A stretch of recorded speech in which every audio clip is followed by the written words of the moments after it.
Every NFL draft is fueled by hope that a young man in his early 20s can turn around an entire franchise. But just as often, that hope turns into heartbreak. Labels like bust stick fast, and once they do, players usually disappear into irrelevance. Usually. Every now and then, though, someone flips the script. A quarterback who is written off, a running back left for dead, a player discarded, doubted, and disrespected, who suddenly reminds the league exactly why they were drafted in the very first place. And straight up, these aren't just players bouncing back, they're career resurrections.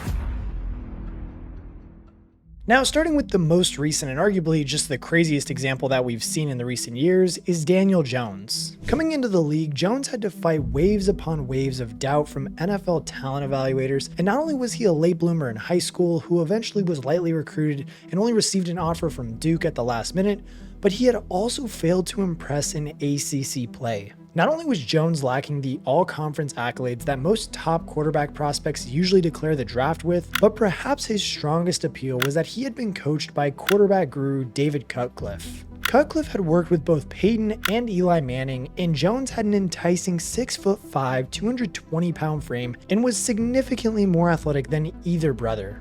Eli had reportedly handpicked Jones as his successor, and with the Giants picking in the top 10, rumors had begun swirling. Daniel Jones, Duke quarterback, selected with a number 6 pick. That's the big rumor from people who cover the Giants and are in the room. Oh, that would be an incredible reach. He was graded as the 4th best quarterback prospect in the class, generally mocked as a day 2 pick. Instead, though, Daniel Jones became the 2nd quarterback taken in the 2019 draft at the 6th overall spot, which is brought in with heavy expectations and plenty of criticism. Obviously, you don't take Daniel Jones at 6.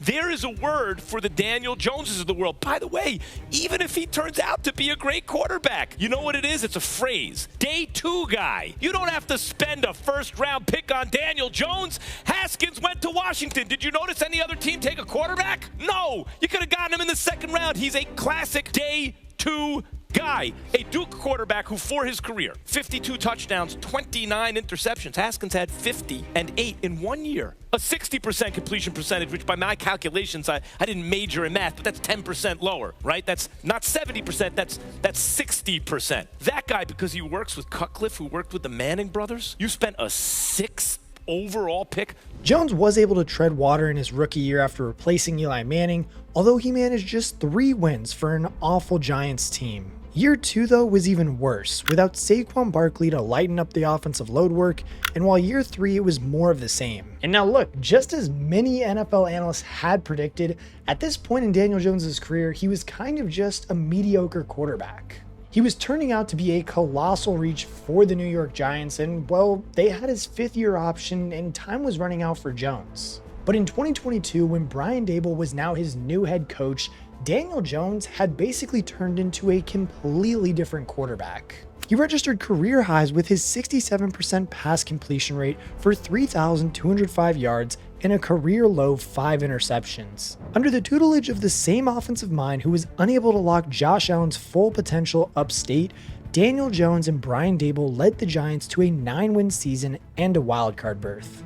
He even got his first playoff win with a near flawless performance against the Minnesota Vikings. Daniel Jones had all the signs of a franchise quarterback and was the worthy successor to Eli Manning. So because he looked so good, the Giants signed him to a 4-year, $160 million contract. But as soon as the elite quarterback money hit his bank account, the elite quarterback play from Daniel Jones left. Through 6 games in 2023, Daniel Jones threw 1 touchdown and 2 interceptions. Then after recovering from a neck injury, Jones suffered a torn ACL on his return to the field, ending his season for good. And then with 2023 something of a write-off, there was a whole hell of a lot riding on 2024, and Daniel Jones just wasn't able to capitalize. He threw nearly as many picks as he did touchdowns before he was benched, and eventually was released.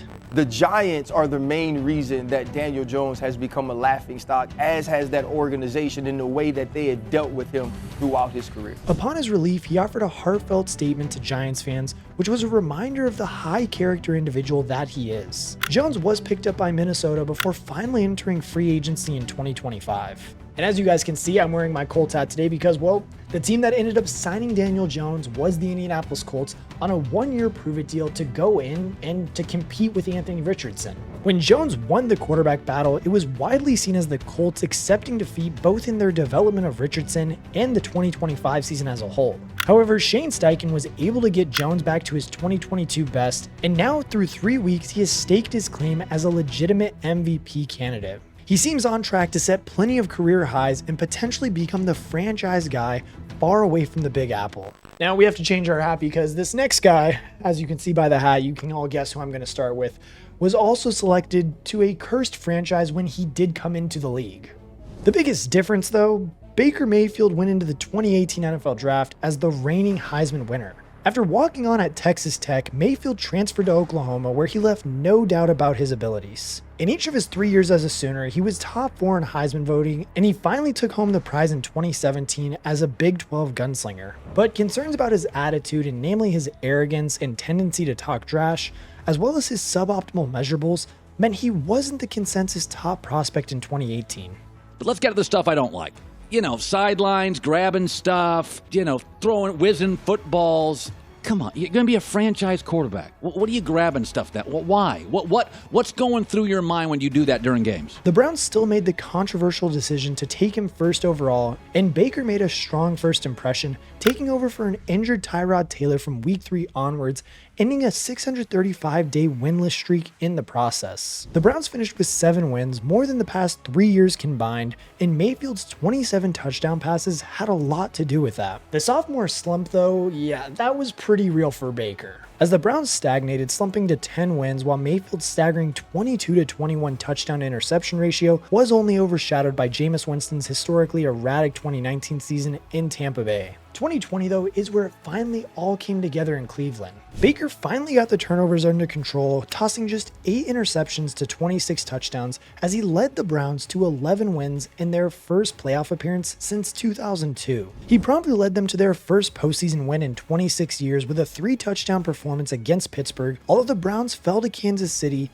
and Cleveland could finally say that they had found their franchise guy. And really that was all until there was this significant regression we all saw from Baker in that 2021 season. The injury-battled quarterback failed to keep the Browns in playoff contention, and Cleveland also wanted a more mature leader for their offense, orchestrating a controversial trade for disgraced Texans quarterback Deshaun Watson, spelling the end for Baker Mayfield. He was traded to Carolina where he was named a starter but struggled with injuries once again, and amidst a messy quarterback situation, Baker was released and seemed doomed to just become a journeyman quarterback who couldn't get over his attitude issues or find a franchise willing to build around him. It really was a sad fate for a former first overall pick. Where do you think Baker goes from here?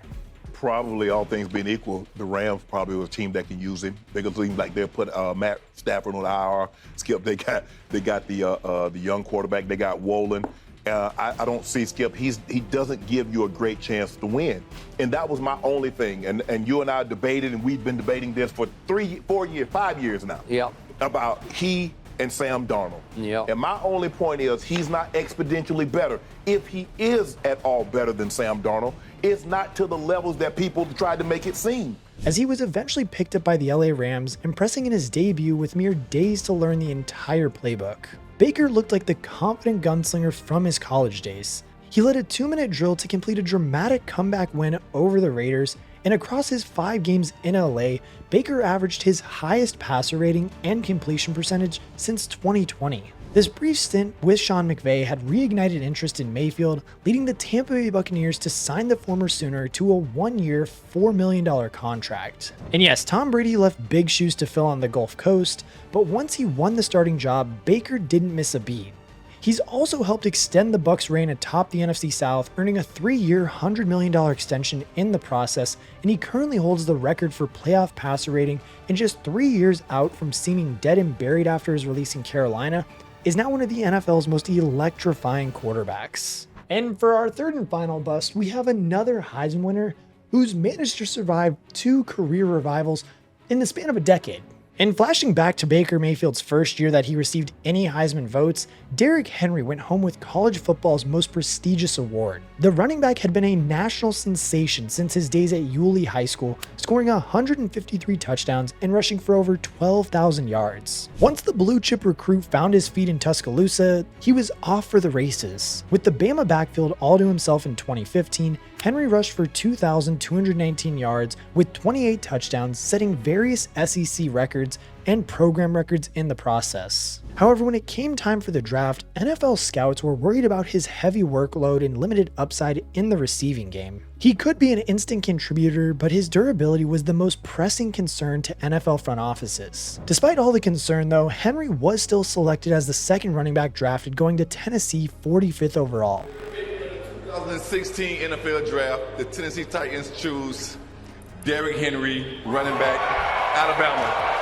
And now the reigning Heisman faced tempered expectations going into his rookie year as the backup to the recently arrived DeMarco Murray, as Henry had to sit behind the vet for his first 2 seasons, grabbing 5 touchdowns in each before he was named the starter ahead of the 2018 season by the recently hired head coach Mike Vrabel. But that's the thing, he massively disappointed. Henry failed to rush for over 60 yards in his first 12 games of the season and eventually lost the starting gig. He was now firmly on the track to become yet another Heisman-winning running back who failed to fully live up to the hype. But then, in Week 13 against Jacksonville, the back sprang back into life and has been impossible to stop since. He finished that one night with 238 yards for 4 touchdowns, but this game is most remembered for his 99-yard run announcing himself in prime time. The 2018 season wound up being his first 1,000-yard campaign, which he followed up with a league-leading 1,500 yards and 16 touchdowns in 2019, en route to second-team All-Pro honors. Henry then outdid himself in 2020, becoming just the 8th man in NFL history to rush for over 2,000 yards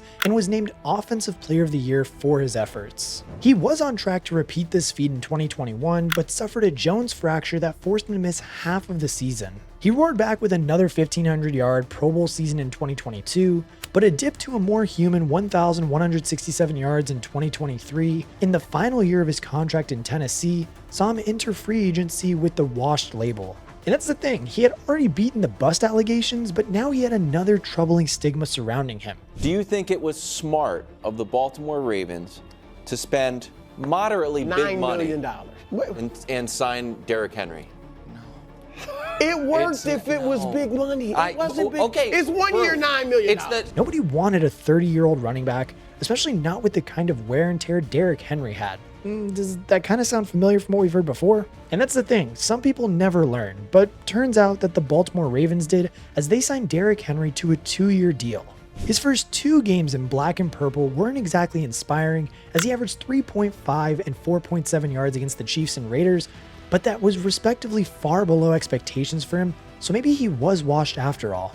Just like in Tennessee though, Derrick Henry rode the momentum of a breakout game and never truly slowed down after a 151-yard outing against Dallas. He had regained his All-Pro status, earned an extension, and rewrote the rulebook for NFL running backs.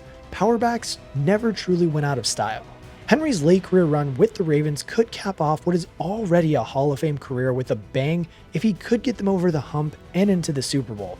Which, truthfully, it's not bad for a guy who was still on the bench in his 3rd season in the league. And that's the thing, when evaluating the trajectories of Daniel Jones, Baker Mayfield, and Derrick Henry's time in the NFL, one thing becomes abundantly clear. Teams and fans need to be more patient with their draft picks, especially in the case of quarterbacks, rushing their development or expecting them to lead an entire franchise without a few bumps and bruises along the way could cost you franchise-altering talent, as it did for the Giants and Browns. With a guy like Derrick Henry, it just goes to show that for some, it was never a question of talent, but one of time.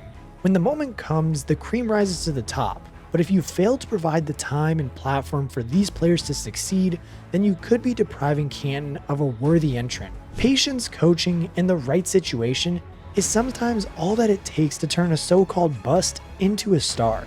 Daniel Jones, Baker Mayfield, and Derrick Henry are all proof that the NFL doesn't always get it right the first time.